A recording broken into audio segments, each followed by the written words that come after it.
Okey, baik. Dalam video ni saya nak tunjukkan kepada anda tentang dashboard lah. Dashboard untuk template property. Yang ini closable property ni memang khas dashboard kita buat khas untuk yang install template property sahaja. Okay, so kalau anda first time menggunakan Seposen.ai, tak pernah register mana-mana dashboard under Seposen.ai lagi, anda boleh sign up dulu dekat sini. Sign up menggunakan email yang anda login ke dalam app.seposen.ai anda tu. Okey, dalam ini kan. So gunakan email yang sama, lepas tu masukkan sahaja password anda dan klik pada button sign up. Nanti anda kena verify lah. Dia akan hantar email melalui seposen.ai. Tengok dekat Gmail anda tu nanti. Alright. Lepas tu klik sahaja link yang diberikan untuk verify email anda, kemudian anda boleh login ke dalam anda punya ni. Right. So bila anda dah login, dia akan keluar paparan seperti ini. Dan mungkin kalau anda ada beberapa workspace yang berbeza lah, mungkin sebelum ni pernah install template lain, template kesihatan, template skincare dan sebagainya, anda boleh tukarkan dia dekat bahagian sini. Dekat bahagian sini dia akan ada workspace mana yang anda nak tengok dekat dalam template property ni. Okey, itu yang pertama. Kalau ada banyak sangat senarai, anda boleh klik dekat bahagian setting. Okey, setting, turun ke bawah. Kat sini anda boleh klikkan visible ataupun show dekat dalam dashboard ini sahaja. Dia tak akan delete anda punya workspace yang lain. Cuma kita nak mudahkan anda supaya anda dapat select template yang berkaitan sajalah, yang berkaitan dengan property saja yang berada di dalam dashboard ini nanti untuk kita view, untuk kita mudah nak navigate. Alright. So dalam ni ada overview tentang lead anda, upcoming viewing, bila dan sebagainya, dan dia adalah beberapa lagi. Mungkin yang ni kita akan ubah sikit paparan dia pada masa akan datang. Alright. Kemudian second menu dia akan ada leads. Senarai leads yang pernah engage dengan chatbot anda, dia akan ada dekat sini lah. Dia akan tunjukkan nama, intent, budget, loan timeline, dan mungkin ada apa lagi yang anda nak dia keluarkan kat sini, nanti bagi tahu dekat saya akan tolong update lah dekat dalam kita punya ni. Okay, and then yang ketiga adalah listing.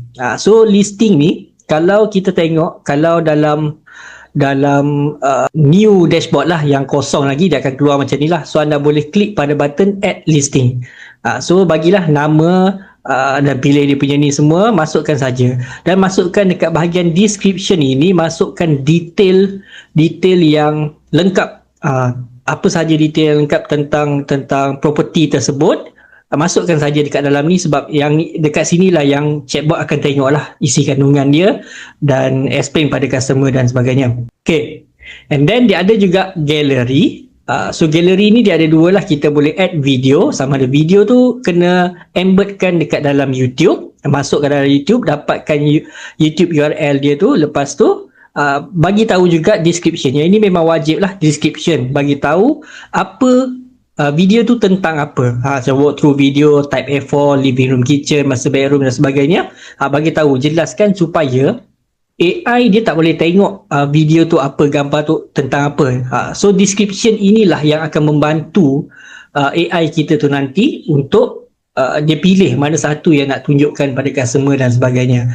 Sama juga dengan upload image. So kita boleh upload lah, upload daripada sini saja kan, kita upload kat dalam ni, masukkan dekat dalam kita punya gallery, ataupun kita boleh terus direct upload dekat dalam listing pun boleh sebenarnya. Dekat sini dah tak boleh dah tak boleh dah nak upload dekat sini. Okay, tak apa, nanti saya akan tukarkan sedikit. Should be dia boleh upload terus kat sini, tapi mungkin update terbaru saya terdelete yang lama punya ni. Alright, and then bahagian setting, last viewing. Viewing adalah senarai appointment yang telah dibook oleh customer. So kita boleh tukarlah status dekat sini, confirm dan no show dan cancel.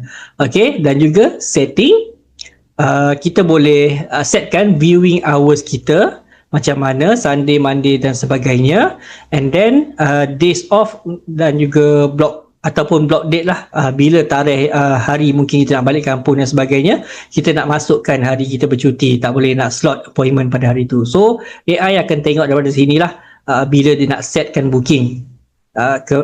dengan kita punya customer tu nanti. So itu adalah apa yang ada dekat dalam kita punya dashboard property ni sekarang ni. So hopefully anda faham.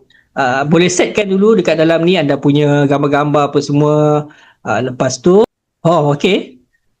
Saya rasa kita try dulu tengok test 200,000 bedroom 5 bedroom 5 6,000 square feet setiap alam. Okay, so kita kena savekan dia dulu baru dia keluar untuk choose from gallery dan sebagainya. Kita punya listing tu tadi so bila kita dah savekan dia and then kita klik edit semula untuk tambahkan gambar, kita boleh choose from gallery yang kita dah upload, sebab mungkin kadang-kadang ada satu projek kita nak pakai gambar yang sama untuk berbeza-beza kan. Contoh macam dekat dalam ni lah, The Raya ni dia ada type A4, type C, type A3 dan sebagainya. So kita nak buat kita perlu buat dia secara berasingan lah. Okay, and then so kita boleh choose pada from gallery ataupun kita boleh upload new terus directly dekat sini pun boleh juga, tak ada masalah. Okay, and then yang bawah ni adalah untuk kita upload gambar-gambar lain yang ada. So kalau anda tengok dalam The Raya ni, saya uploadkan gambar-gambar lain dan berikan juga dia punya description untuk setiap gambar tersebut. So boleh juga add video YouTube, bagi description ataupun add dekat sini dan sebagainya lah. Okay, so itu adalah macam mana kita nak tambahkan listing dekat dalam kita punya dashboard ni. Alright, itu saja dalam video kali ni. Assalamualaikum dan salam sejahtera.